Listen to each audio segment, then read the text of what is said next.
Okay, so I noticed that the bed wasn't getting hot and it was getting an error, bed heating. Bed heating failed. So, and then I noticed this discoloration right here. I have this strain relief on here. See? It helps prevent the wires from being totally destroyed.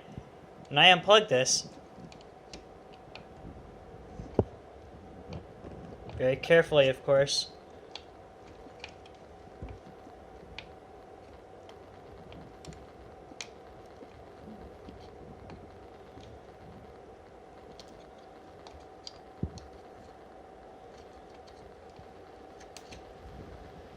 It's totally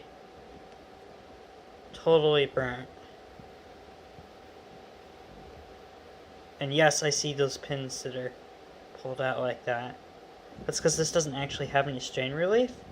So it's actually trying to pull the pins out of this thing as the bed moves backwards and forwards. So yeah.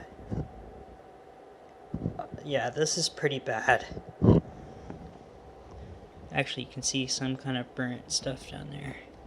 I'm going to be soldering the wires directly to the bed and zip tying this to the piece of plastic. That way the strain is put on the wire rather than the stupid connection.